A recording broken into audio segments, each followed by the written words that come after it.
here in Cebu, Philippines, and I'm about to hit the big blue sky. And before I do, I want to lay on to you this song here.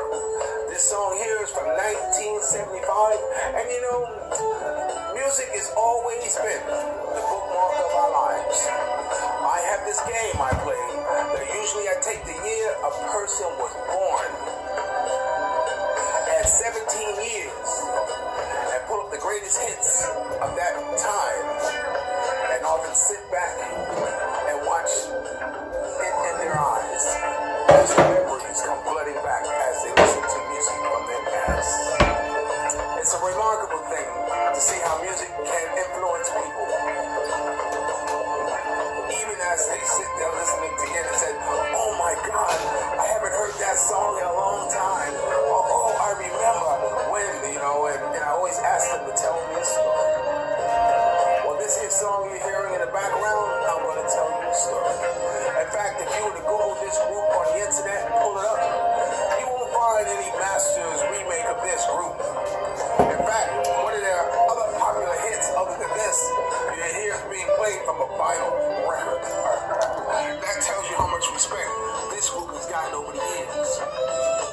For as far as it matters to me, this song was the first song that really hooked me on instrumental.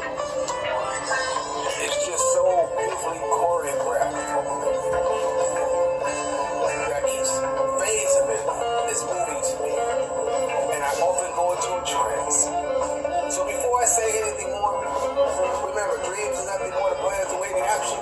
Never disrespect the elderly and always pull someone up. And sometimes, some damn times, you're the only one to see your vision. And the best revenge in life is to live good. I'm living good today, I hope you are too. And as Holly Woodson once pointed out, that one of his songs, Treat Her Like a Lady, if you're lucky enough to have one, do what I do, treat her as just that. And remember, I'm always loving her in my singing voice. This is Gerard, the Filipino Soul Radio. So I'll be talking to you. Ciao.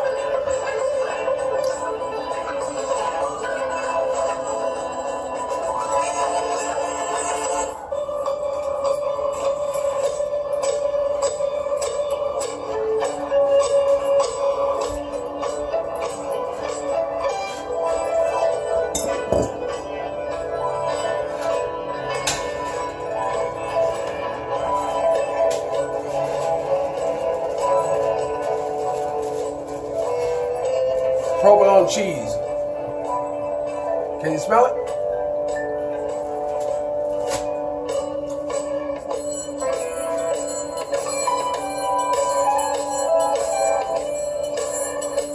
There was something about this song, like I said.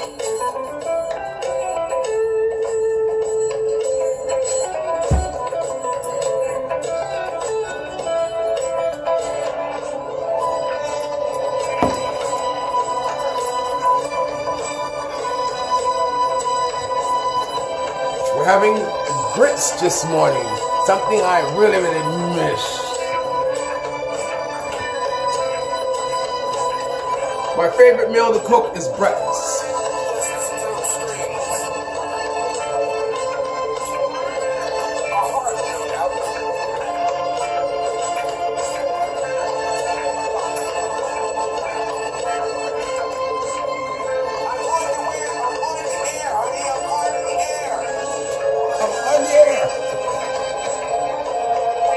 Little horns.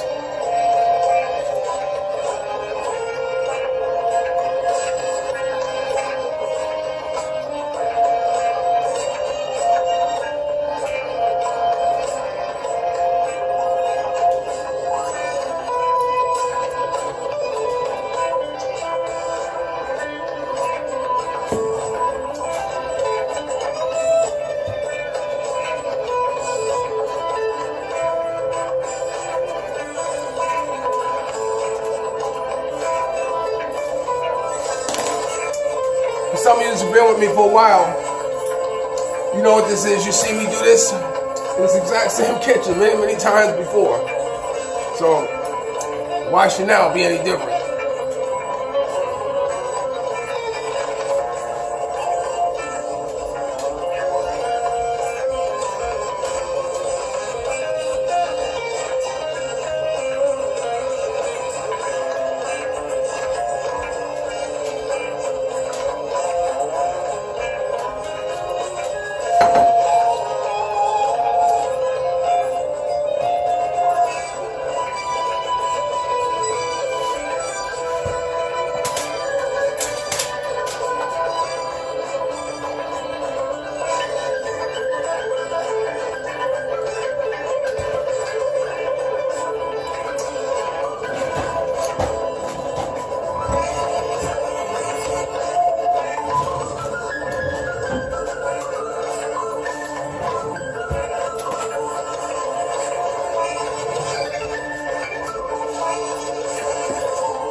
gonna stop that right there because the whole song cut off. But I promise you, I'll play you the whole song because the song is absolutely, it's fantastic, man. It's fantastic.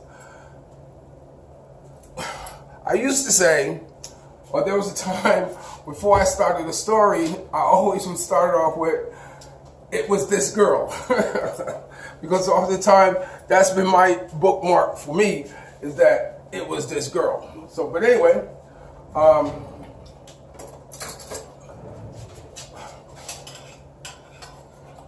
let me tell you something. It was this girl. She was a street entertainer who her and I rode for a while. We were thick. And make a long story short, I got arrested and she got arrested. So one of the most important things in jail is getting mail. You know, I always got mail. Why? Because I was always shopping and, you know, getting tapes, because I made a commitment to buy all the music that has made an influence in my life. And so I was always getting mail, and among other things, and also letters. Let me back up.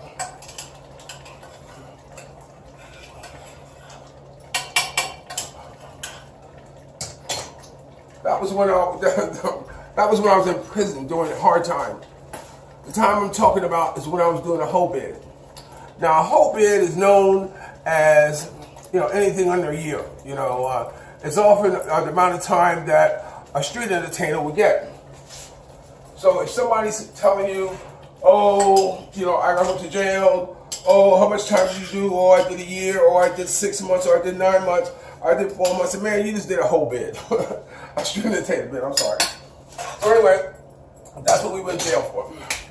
And so we used to write each other. We used to write each other every day. Because I wanted her to feel good that there was someone on the outside for her. And she wrote me every day, which made me feel good because it looked like I had somebody on the outside for me. So it just so happens that she got out about 1 month before I did. And we were still writing every day, you know what I'm saying? And about 1 week before I was scheduled to get out, the letters stopped. And so I said, aha, something happened. Something happened to her on the outside that did not allow her to take the time out for me and write me that letter. So I said, okay, cool, no problem. That's human nature. If you know what human nature is when something, if everybody, there's a situation, in any given situation, you know, people may all react the same. It's called human nature. Ooh, these Brits about done. Okay, so human nature told me that she had found somebody else. Because, you know, what else could it be? What else could it be to stop her from writing me, especially when I was getting out 1 week before, 1 more week? So anyway, so when I was getting out, you know, I had money on my books. So I said to myself, okay. In good conscience, I could not go to her without my secret, because we are as strong as the secrets we keep. So I know she got a secret. So while I was getting out, I saw this other street entertainer getting out. I said, hey, you know, what are you doing? She said, oh, I'm just getting out. I said, look, you want to roll with me? So she said, yeah. So her and I jumped in a cab. And, you know, we went to her neck of the woods. We hung out, you know, because the girl who I was with, she wasn't getting off till like about 8 or something like this. It's early, so we hung out the whole day. So that night, when I went to meet her,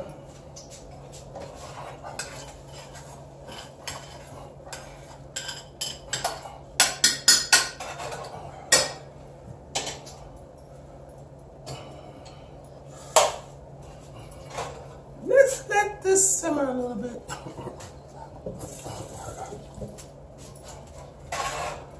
night when I went to meet her, she had gotten a car, bought a car, and she's in the parking lot. She's a waitress, and she makes these big donuts in the parking lot. This big grandstand. And she jumps out and she said, "Double OG, double OG." And we hugged and all that stuff like that. She had got an apartment.